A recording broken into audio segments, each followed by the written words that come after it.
जय श्री श्याम सभी श्याम प्रेमियों को। कैसे हैं आप सभी? आशा करती हूँ मेरे बांके बिहारी जी की कृपा से आप सभी कुशल होंगे। दशहरा की पूजा करने के लिए एक लकड़ी का पटला लिया है मैंने, और ये है पूजा सामग्री। खील, बतासे, जवारे, कलावा, एक तांबे के पात्र में जल भर के रखा है। 10 कुलियाँ में मैंने खील और बतासे भर के रखे हैं। ये गोबर की 10 टिकरी बना ली हैं। अब लकड़ी का जो पटरा है मेरा, उसको मैं पोंछ लूँगी, क्योंकि कोई भी पूजा जब की जाती है तो उस स्थान को पहले साफ़ किया जाता है। पोंछ के उस पर कुमकुम का, रोली के हाथ का लेप कर देंगे, लीपन जिसको बोला जाता है। आप गेरू से करना चाहें तो गेरू से भी लीप सकते हैं इस जगह को। अब इसके बाद हम क्या करना है, चौक लगाना है। जो आकृति बनती है ना दशहरे वाले दिन, तो उसको आटे से या चावल के, गेहूं के आटे से या चावल के आटे से आप इस आकृति को बना सकते हैं। और आटे में थोड़ी सी हल्दी मिला लीजिएगा। हल्दी मिलाकर इस चौक को माड़ा जाता है। देखिए, पहले एक मंदिर की शेप जैसे बना लिए, उसके ऊपर फिर चेहरे की आकृति बनाते हैं, दोनों हाथ बनाए जाते हैं और चरण भी बनाए जाते हैं। दशहरे की पूजा करने से हमारे जीवन में जो भी परेशानियां आ रही होती है वो सब दूर हो जाती हैं, सारी विघ्न बाधा दूर होती हैं, नेगेटिविटी दूर होती है। तो इस कार्य को जरूर करना चाहिए। इस पूजा को घर के सभी लोगों के साथ मिलकर जरूर करना चाहिए।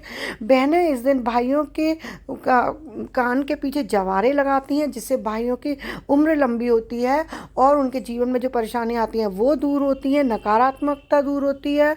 भाइयों का टीका करती हैं। और इस दिन पूजा करने से जो, अगर यदि आपका कोई कोर्ट केस चल रहा है तो जीत मिलेगी।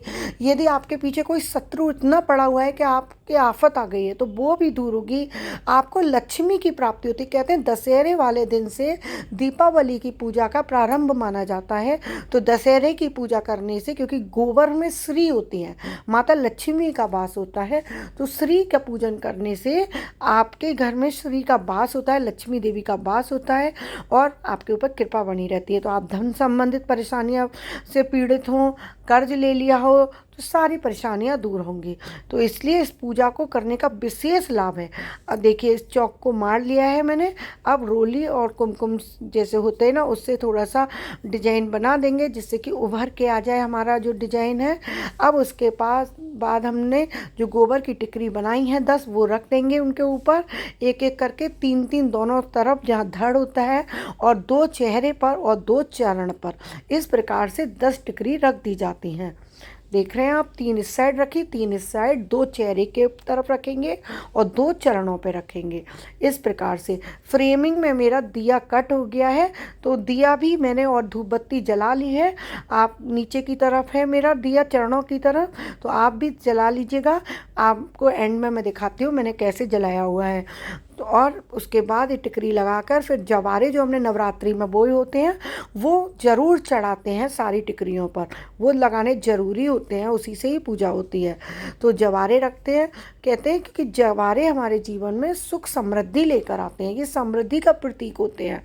कहते हैं हरियाली हरियाली लेकर आते हैं, खुशियाँ लेकर आते हैं। उसके बाद देखिए, धूप बत्ती भी मेरी जल गई है। अब जो हमने कुलिया जब भरी थी ना 10, उनको हम लगा देंगे यहाँ पर।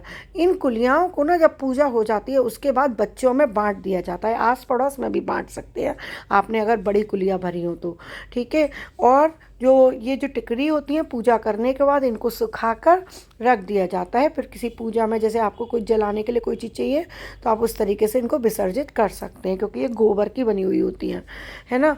अब इस तरीके से हम फिर इनका फूल चढ़ाएंगे, रोली चावल से पूजन करेंगे। और पूजा करने के बाद बहन भाई का टीका करती हैं, और इस पर जो दक्षिणा चढ़ानी जरूरी होती है वो भी बहन बेटी को ही दी जाती है।